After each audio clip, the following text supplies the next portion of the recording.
Vamos a tratar cuatro temas. Los dos primeros van a ser sobre explosivos y el tema 3 y 4 sobre obras subterráneas en la minería. En el tema 1, que empezaremos con el tema de explosivos, comenzaremos definiendo lo que es una explosión, que consiste en una fracción de segundos muy pequeña, una gran cantidad de gases y una onda de compresión que nos ayudará a fragmentar la roca. Esas serán las primeras definiciones que trataremos. En segundo lugar, veremos los tipos de reacciones que hay, veremos la diferencia entre combustión, deflagración y detonación, y luego entraremos a estudiar de manera muy fácil, sin conocimientos muy teóricos, lo que se produce en un cartucho y cómo funciona la explosión de un barreno o de un cartucho de explosivo en este caso. En el siguiente apartado del tema 1 entraremos en las propiedades de los explosivos. Esta es la parte más importante, porque aquí empezaremos a tratar las características de los mismos, como pueden ser la potencia explosiva, el poder rompedor, la velocidad de detonación, que son parámetros muy interesantes a la hora de seleccionar explosivos. Esto es importante conocerlo, al igual que daremos unos conocimientos sobre los ensayos típicos que se utilizan para conocer las propiedades estas propiedades de los explosivos. Hay otras propiedades muy importantes, como son la toxicidad, calidad de los humos, en el caso de que sean explosivos que se vayan a utilizar en minería subterránea, y otros parámetros importantes son la densidad, la resistencia al agua, muy importante este último en el caso que tengamos barrenos con agua o la probabilidad de que se puedan llenar con agua por tormentas. Una vez que hemos estudiado las propiedades de los explosivos, pasaremos a los distintos tipos de explosivos en sí, que son tres grandes grupos. Los explosivos iniciadores, las sustancias explosivas secundarias y las sustancias no explosivas susceptibles de detonar. Dentro de los iniciadores, que son los más sensibles y no se utilizan como explosivo, pero sí van en los detonadores, como pueden ser la ácida de plomo o el fulminato de mercurio. Dentro de los secundarios son explosivos que podrían utilizarse para iniciar otros explosivos, y sobre todo son los que van dentro de la composición de los explosivos industriales que se pueden utilizar en minería o en obra civil, como puede ser el nitroglicol, la nitroglicerina, la pentrita y otro tipo de explosivos utilizados para su fabricación. Luego, como sustancias no explosivas secundarias, entramos ya en lo que son los explosivos en sí. Son mezcla de otras sustancias que en sí no son explosivas, pero si se les aplica una gran cantidad de energía llegarán a detonar. Estos son los explosivos que en realidad se utilizan en la industria, y están divididos en tres grandes grupos, por decirlo de alguna forma. Son los ANFOs, las dinamitas, los hidrogeles y las emulsiones. Cada uno de ellos con unas propiedades y unas características determinadas, que es lo que aprenderemos a usar en este tema 1, y que deberemos conocer, porque a la hora de realizar una voladura, según tengamos una roca más frágil, más fracturada, más blanda o más dura, deberemos elegir uno u otro, al igual que en el caso de que tengamos agua, otra serie de problemas dentro de la voladura. En segundo lugar, otro de los temas que veremos serán los accesorios de voladura. Aquí lo más importante serán los detonadores y el cordón detonante.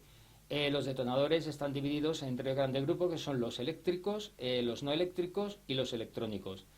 Estos últimos, la gran ventaja que tienen es que se pueden programar los microretardos de cualquier forma, poner el tiempo que deseemos, pero encarecen mucho el coste de la voladura. Respecto a los eléctricos y no eléctricos, son los más usados, sobre todo los no eléctricos, son los más comúnmente usados hoy en día. Otro de los accesorios muy importantes que se utiliza en voladuras es el cordón detonante. El cordón detonante se encuentra relleno de un explosivo, pentrita, y los hay de muchos gramajes, que van desde los 3 gramos por metro hasta los 100 gramos por metro. Tienen muchas utilidades, tanto en voladuras de precorte como para conectar para conectar barrenos en sí, cartuchos en sí dentro de un barreno. Y por último, en el tema 1 trataremos el mecanismo de fragmentación de la roca. Este es uno de los apartados más importantes, conocer cómo funciona el explosivo a la hora de triturar la roca. Como hemos dicho, se produce una tremenda cantidad de energía que se transforma en una onda de compresión y gases a alta temperatura. Los dos actúan a la vez. Y aquí veremos cómo funcionan los dos, cómo se produce la trituración de la roca debido a la existencia de una cara libre donde se produce una refracción de la onda de compresión que pasa a tracción y tritura la roca en el momento de la voladura. Esto es muy interesante y muy importante conocerlo, ya que así podremos diseñar las voladuras con una cara libre incluso desde el principio o ir actuando en la secuencia de voladura para conseguir esta cara libre y triturar la roca. Entraremos en el diseño de voladuras a cielo abierto. Para diseñar una voladura a cielo abierto hay varios parámetros que tenemos que tener en cuenta. Algunos los podemos calcular el ingeniero o el especialista en voladuras, pero hay otros parámetros que no se pueden cambiar. Por ejemplo, los factores geométricos o los factores geológicos. Los factores geométricos, como por ejemplo la altura de banco, la inclinación de talud, vienen condicionadas por el diseño de la mina. Y en general no se puede tocar, influye también la berma, las pistas de transporte, el tipo de maquinaria, y eso viene ya en el plan de la mina y es muy difícil tocarlo para poder ejecutar la voladura, con lo cual la voladura se tiene que adaptar. La geología evidentemente no se puede cambiar, si tenemos una roca dura, blanda, más fracturada, menos, esquistos, falla, pues tampoco se puede cambiar, pero donde sí podemos tocar es el diseño de la malla de voladura, el espaciamiento, la distancia al frente, a la cara libre, el diámetro de los barrenos, número de barrenos, filas, la longitud de los barrenos, y entonces aquí es donde entraremos a practicar y haremos un ejercicio práctico de cómo diseñar una voladura. Existen multitud de formulaciones para dichos cálculos, pero suele haber unas pautas a seguir a la hora de calcular. Luego la experiencia y sobre el terreno muchas cosas cambian, es decir, muchas veces podemos estar haciendo la perforación a un determinado diámetro, pero para meter los cartuchos de carga de fondo pues tienen que ser de bastante menores de un diámetro mucho más pequeño para que puedan llegar al fondo del barreno. Una vez que hemos visto el diseño de voladura en banco, entraremos a otro tipo de voladuras, por llamarlo de alguna forma especiales, como pueden ser el precorte, el recorte, la voladura en zanja.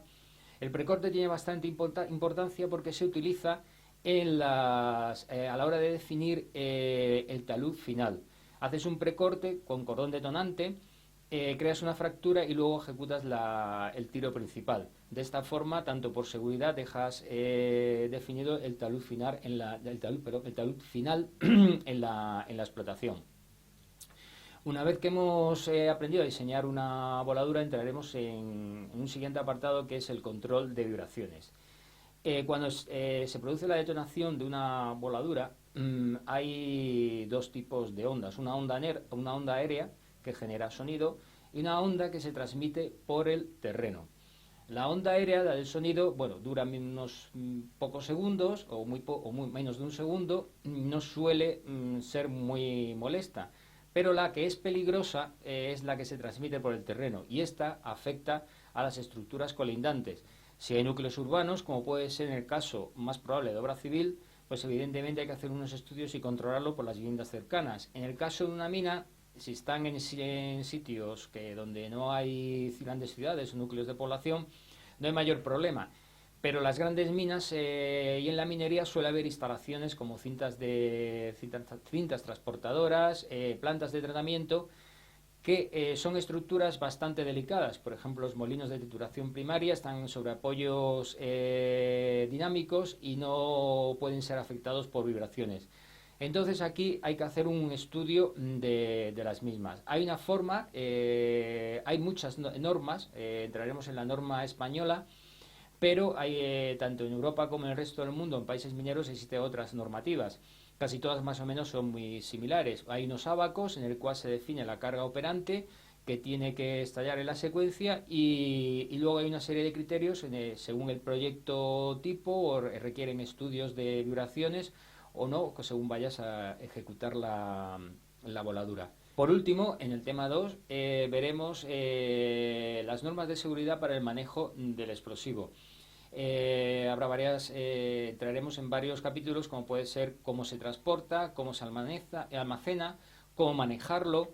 Temas muy importantes a la hora de, para todo el especialista, desde ingeniero a trabajador encargado que vaya a manejar explosivos, porque no se puede manejar de cualquier manera. Y esta normativa, más o menos a nivel mundial, suele ser la misma.